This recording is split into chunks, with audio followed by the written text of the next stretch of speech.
Hello everyone, welcome back to Silver Tears Tarot and welcome to today's reading. So yesterday we had the Divine Masculine Messages reading, and today I feel like we're kind of still rolling with some of the messages and some of the concepts that came out of the extended. So we'll get into that.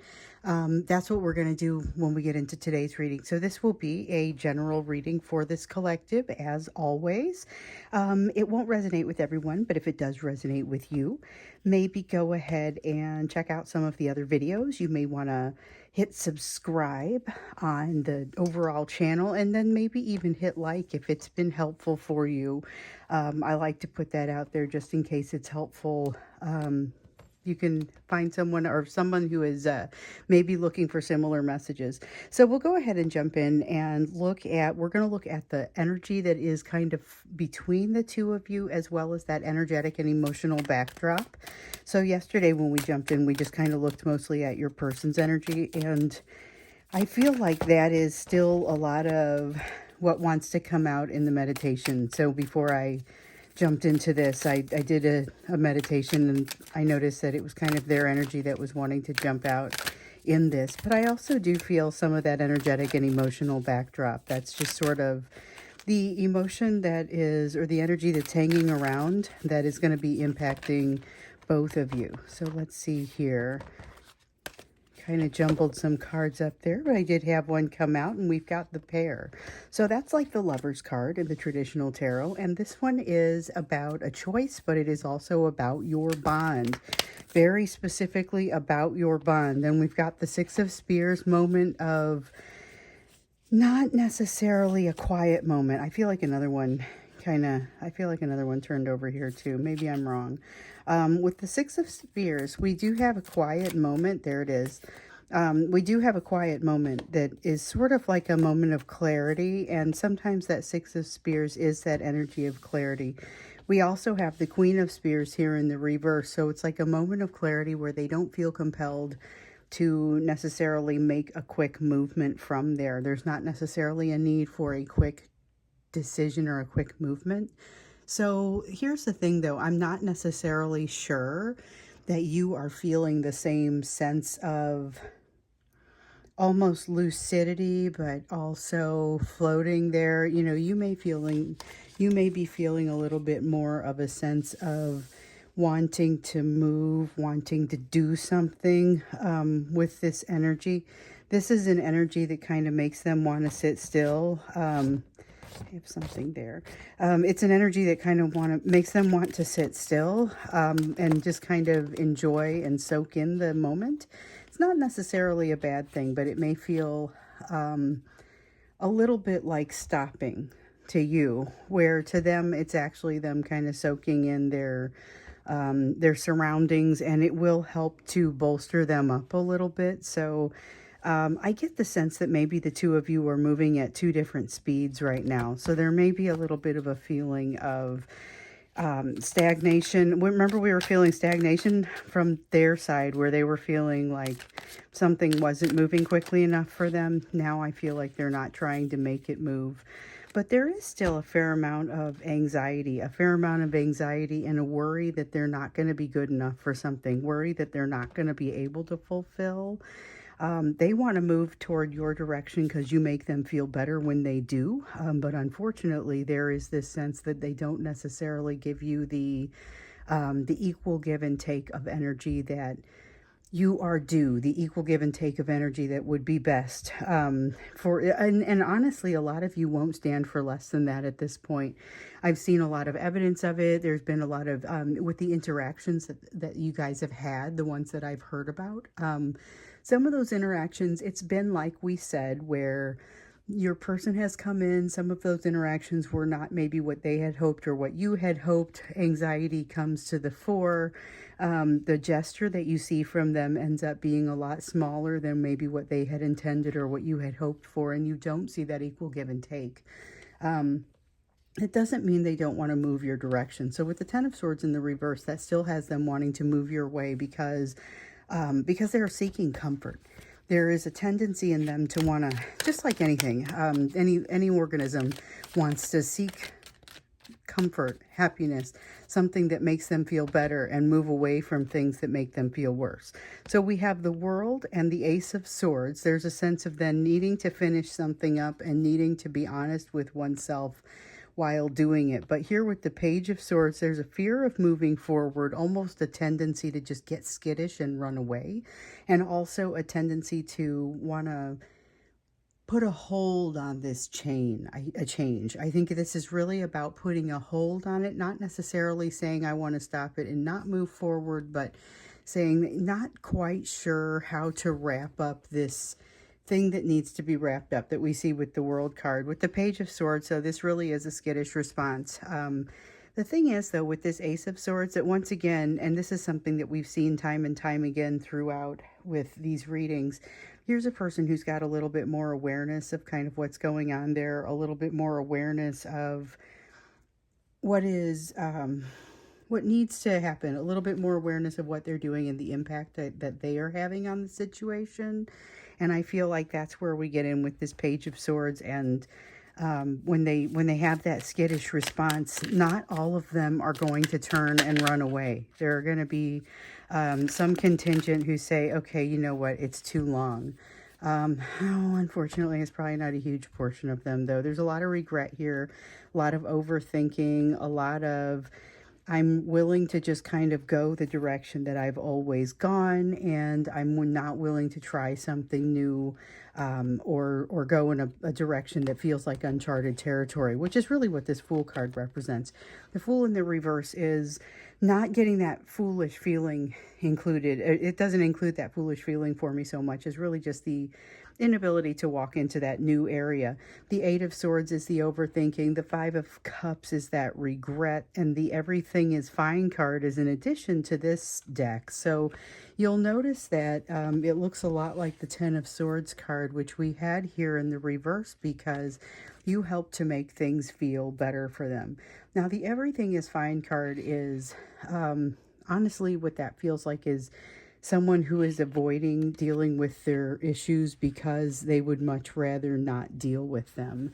And so that's part of what's happening in this person's energy. There is definitely a sense of that. And then with the Fool card, not wanting to jump into that uncharted territory, with the Eight of Swords and the Five of Cups, again, having that sense of overthinking, and something that they overthink to the point of not being able to move forward, that creates shame for them. Trying to get these to where you'll be able to see at least the labels on most of them here. Yep. Okay, so let's go ahead and go into the energy of what else you need to know for today. Because remember, this is someone who could be heading your direction if they haven't already. Some of you have already heard from this person. Some of you heard from them. It didn't go especially well, and they're going to be back. So let's get a feel for what it is that you can expect and sort of what's going on there in their life. Because, you know, this is someone who comes towards you wanting to feel better and wanting to get vulnerable. They feel kind of vulnerable, but then they're not able to get as vulnerable as they feel like they want to. So whereas you're their safe spot, they feel afraid to bear it all, you know. They don't want to feel some way that they have in the past. So we saw that Six of Cups come out talking about how they didn't want to repeat a mistake. Saw that coming out yesterday.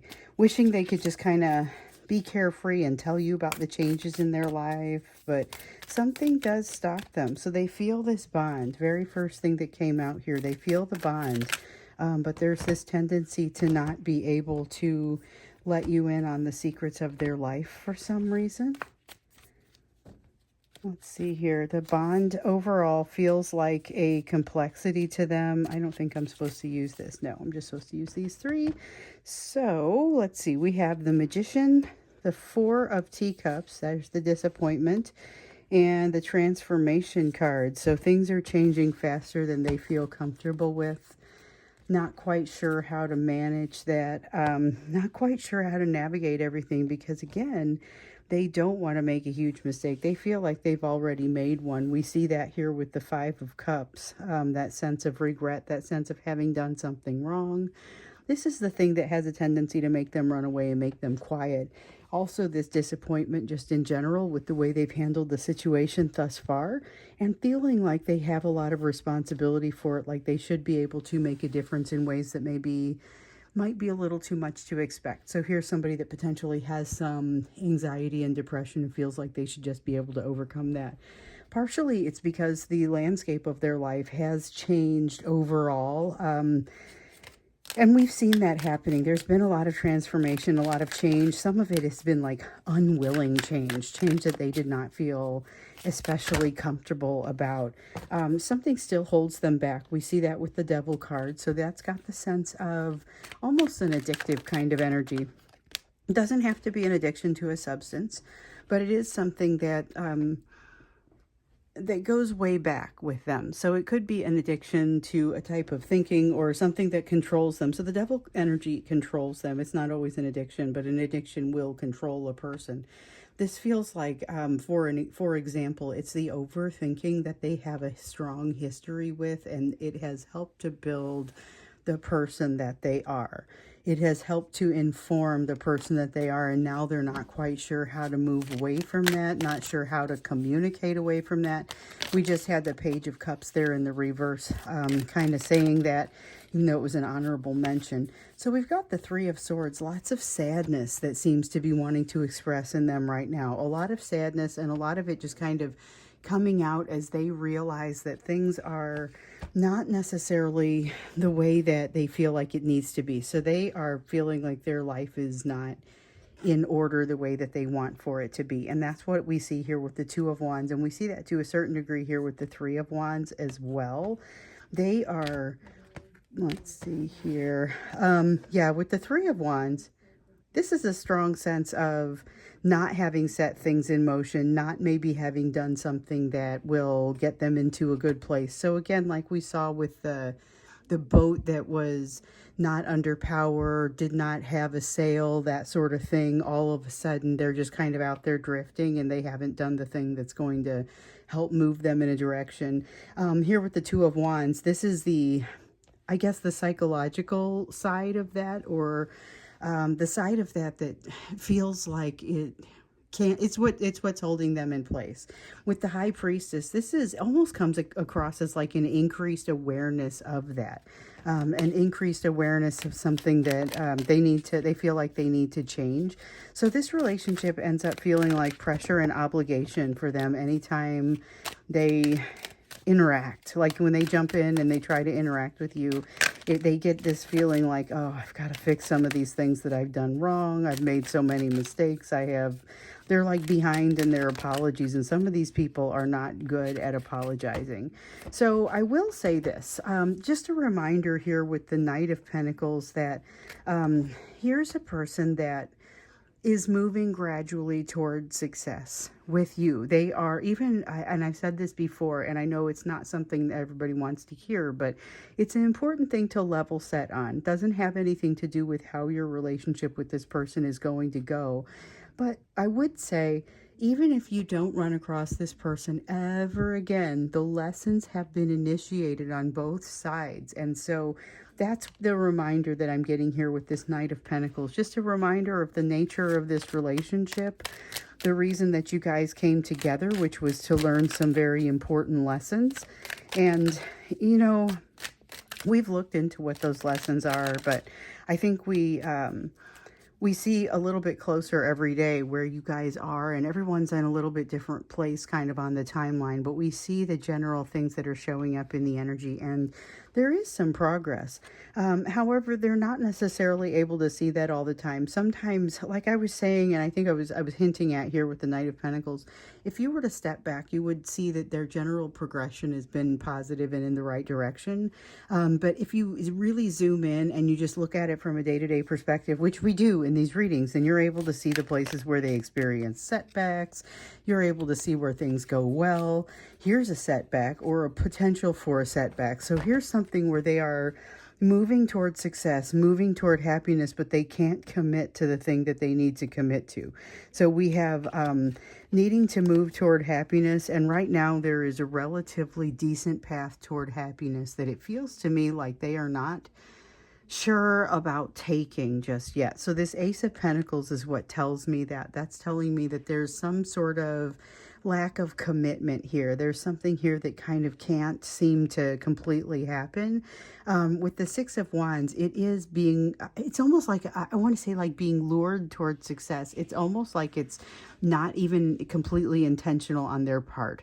But I worry though that they're not going to move toward their complete happiness because of this inability to commit, this inability to walk through the door. Now, ideally, this is like the type of door where the kind that you are, you've been told to leave open, the type where it's the door to your emotions. You've been asked to leave it open and not have your person, or not watch to see if your person is walking through it. You know, this is them saying, well, I'm not ready to walk through it right now.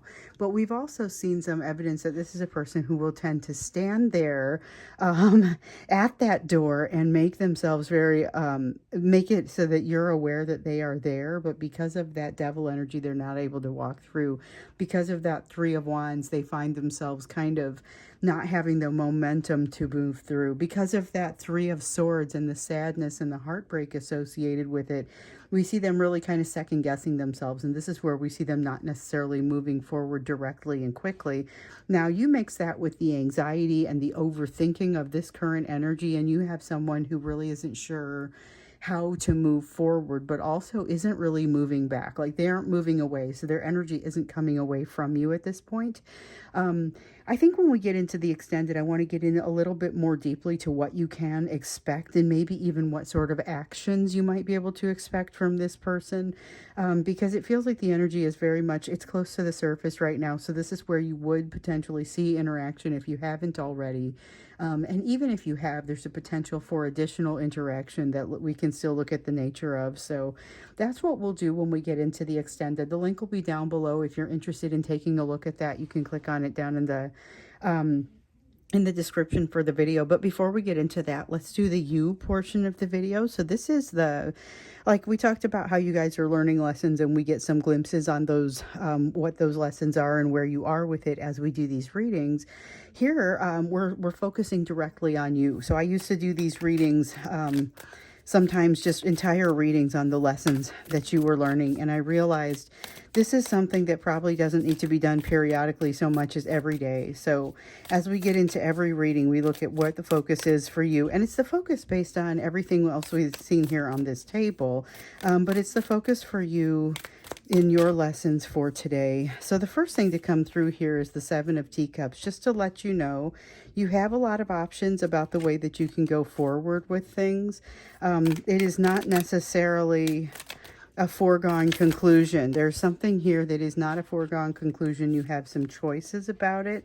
One of Teacups, that One of Teacups is not so much talking about, like, the first thing that I thought was, ooh, is that a blocked ability to have emotion, like a blocked heart chakra? Is that, what am I looking at right here? But this is more just a, hey, remember, you don't want to let your emotion overwhelm you. So this isn't that King of Cups sort of desire to not allow emotion to overwhelm you that your person has. This isn't egoistic. It's more a matter of just making sure that you can make a decision that you can stand behind.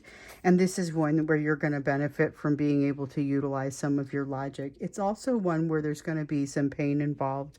This is why it's so important to be able to utilize that logic and to stand behind it, because as you look at this, as you work through whatever this is, and this is going to be personal, so it's going to be a little different for everybody, but as you work through this, some of your pains come through. You may be inclined to have an emotional response to some of those things, and you are being encouraged here to make sure that you give yourself enough space to have those emotions, for sure.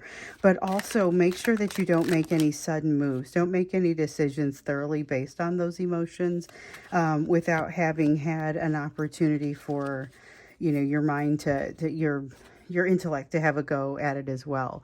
There's something here that hasn't been learned, and your intellect is going to be key in kind of identifying that, ascertaining the outlines of it. With the Four of Wands, just know that there's something that's kind of off kilter for you, something that is changing. Doesn't seem like it's ever going to be the same, but it also doesn't seem like it's going to be the end of the world. So it may seem like a big change at first, but I get the sense that it ends up being kind of better, better for you than what you might think with the Four of Cups here. So the Four of Cups is disappointment, but in the reverse here, it feels like a lack of disappointment, but it also, to me, feels a little bit like not expecting it. So there's something here about things really shifting, changing, stability kind of going away, but in a way that just kind of like maybe it needed to go away so that things could be restructured. I don't know that you suffer from this very much. You do have 3 fours in the reverse though. You've got Wands, Cups, and Pentacles here. The only thing I haven't seen come out here yet is the Four of Swords, and I don't want to see that one in the reverse for you if we can help it. With the Four of Pentacles, the Four of Wands, and the Four of Cups, the Four of Pentacles is about letting go of something, but this is about you actually having like you're going to be shown the ability to let go of something, and it's going to be basically you have the ability to have what makes you happy, to have your wish fulfillment in this Nine of Cups. You're going to be able to have that, but not feel a need to control the situation. So with this Five of Wands, Five of Wands talks about a struggle, but one of the cool things about the Five of Wands is that sometimes it talks about being able to take all of the efforts and kind of direct them in the same direction so that you have all of those. I use the example of spotlights all shining in the same direction. So all of a sudden it becomes a very powerful light. This is that kind of Five of Wands energy. So it's that ability to pull all of the efforts together and make something very positive. Thing is, though, you may be getting yourself into something that feels like it's a little too good to be true. You need to have trust in yourself and allow yourself to move toward the thing that that feels right. So as you're moving through this, there's like a barrier or a boundary. No, it's a barrier. It's something, an obstacle that you have to get through, that is going to require a little bit of your logic, because otherwise your emotion would kind of be a little bit unprepared to handle this all by itself. So not saying that you wouldn't incorporate emotion, but that you're going to want to incorporate some logic as well. You do have some incredibly positive potential here with finding some happiness, finding something that seems like it's maybe even seems like it's too good to be true. The advice that you get is to just allow your heart to direct you at that point. So you use your intellect and your logic to get yourself through the kind of the obstacle there, and then you turn your heart on and allow it to do what needs to happen there. So with the Queen of Cups, that is really being heart-led. It is allowing yourself to make decisions that, again, you wouldn't abandon that intellect, but you are going to let, ideally, you would let yourself feel this as well. So you've got the Emperor. This is really an indication of something coming your way, and that's it. That's really an indication of something coming your way. So this is that soulmate again that we've been seeing. We know there's an opportunity that's here for you, that's basically kind of before you at this point. A few of you, that opportunity has passed by, and it's going to come around for another pass. You take that opportunity, you're going to interact with a soulmate that is going to, you're only now ready to deal with that soulmate because of the experiences you've had with this person and what you learn with this new soulmate, which will be more enjoyable than some of the lessons that you've had with your divine masculine. It's going to incorporate, or it's going to allow you to learn these lessons around this divine masculine a little better. And even like we saw in here, like I was saying, even if you never see this person again, you still have those lessons coming. That's still going to be something that you need to work through. This work that you're doing here, these lessons that you're doing here, are going to put you in a position to better learn these lessons. So it is kind of win-win, regardless of how the situation turns out with either of them. So that's kind of where I'm going to leave this one. We are going to go into the extended. So if you want to go over there, we can get in a little bit deeper on maybe what to expect in this rather tenuous energy where we find ourselves here. So I'll see you over in the extended, or I will see you again in tomorrow's reading.